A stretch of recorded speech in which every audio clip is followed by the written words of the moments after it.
Hello, this is Alan Wheeler on my channel where I talk about tarot and spirituality. And this video will describe the path of the High Priestess in the Thoth Tarot. And so we're looking at the cards from the larger version of the Thoth Tarot.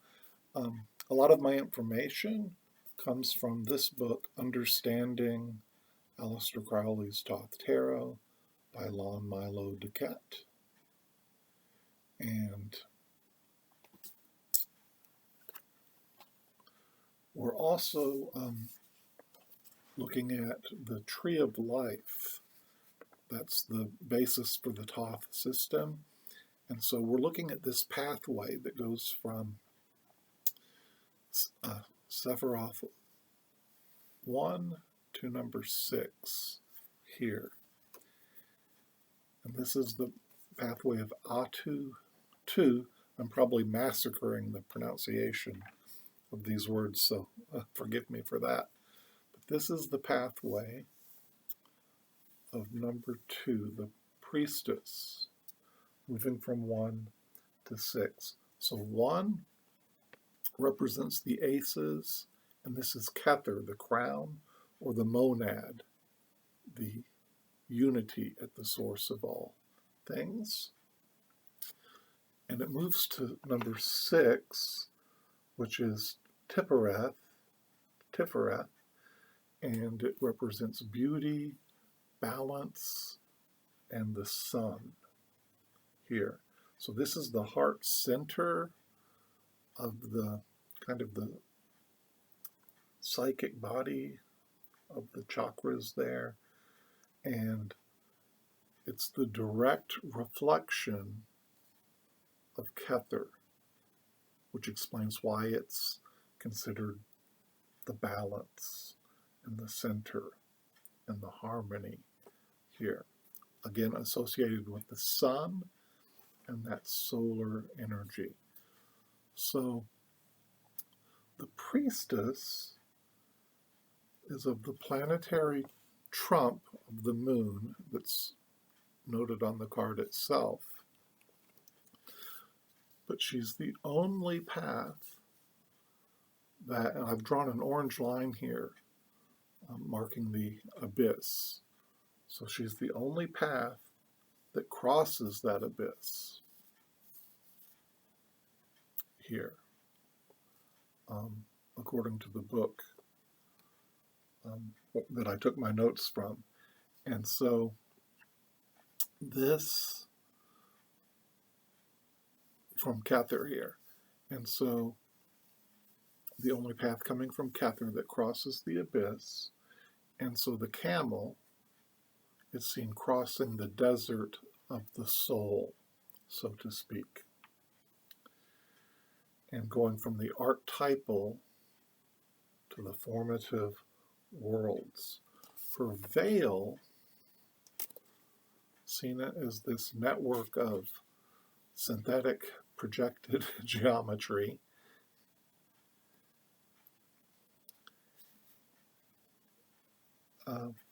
hides the spirit. And the mysterious beginning of life is seen in the seeds and fruit down here, along with the camel there. So there's many things in the card that show this path of the Priestess. Now, as far as deities associated with the card, the lunar goddess, and you can see the lunar crown here, and the virgin priestess, which would be Artemis, is reflected in this bow. And if you look closely, that bow is actually a harp, for she does her hunting by enchanting. As priestess, she initiates, and she's associated with Isis, again seen in the crown of Isis here. So this is her card, and this is her path. So we're going to look at this path from the aces to the 6 in each suit. And so the Ace of Wands here can be seen in this kind of solar phallic symbol with this outburst. And it is like the sacred lance in the Grail legend, in the legend of the Holy Grail. And so the Priestess takes us to the 6, the pathway to the 6. Now remember the pathways, I should have said this by way of introduction, but the pathways on the Tree of Life show the kind of the integration of the two connecting seraph numbers here. And this integration can be seen through study and meditation. And the synthesis is a process so that we travel the path through study and meditation. But the Priestess takes us from the Ace to the 6, and you can see that this balance of these perfectly crossed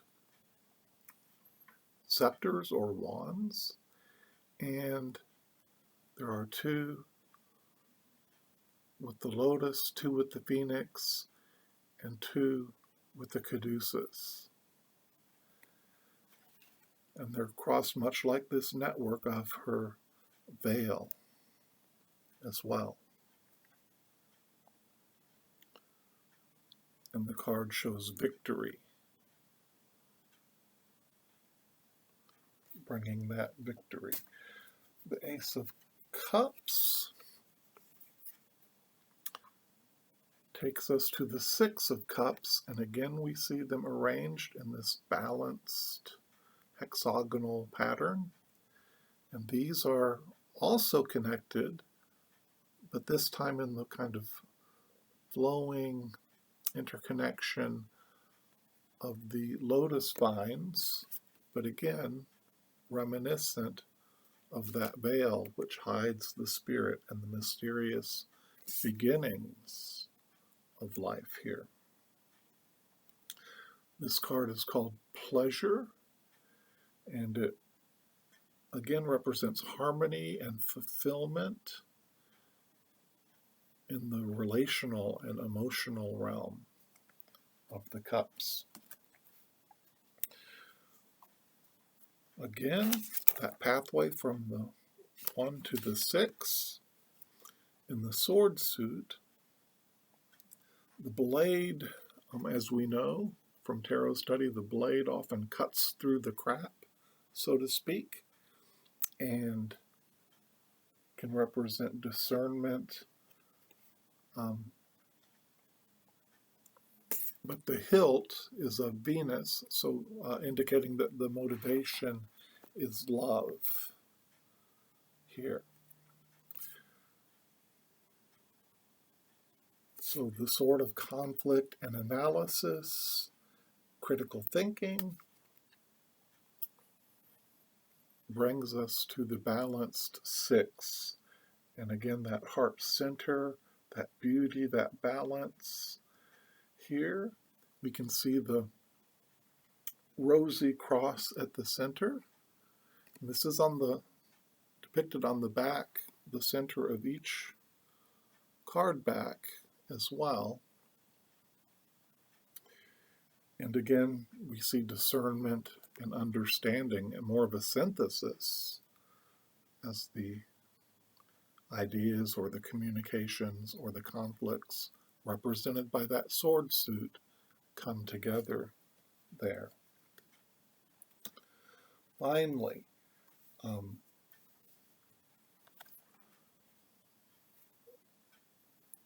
almost the most clear depiction of how the seeds of the material in the ace are manifested in the fruit of the six. And so here, where we kind of have the bird's eye view of this phallic symbol here,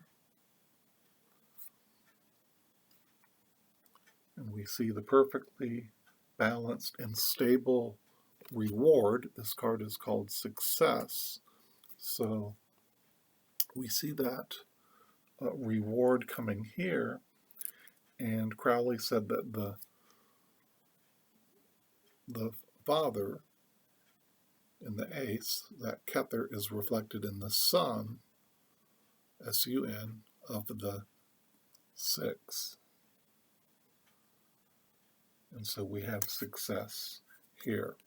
I think I failed to mention that the Six of Swords is called science, which is that reasonable integration of ideas and knowledge. And here we see the success, as the kind of consistent work pays off. The sowing and planting of the seeds, that kind of systematic work of the coin suit or discs in the Thoth Tarot is manifested in success, and the reward here, and it's a stable, enduring reward that we see in the six. So that is the path of the priestess here, going from the 1 to the 6. Thank you so much for watching. As always, I hope you find connection with people in your life, with online community, and on your spiritual path, whatever that may be. Take care.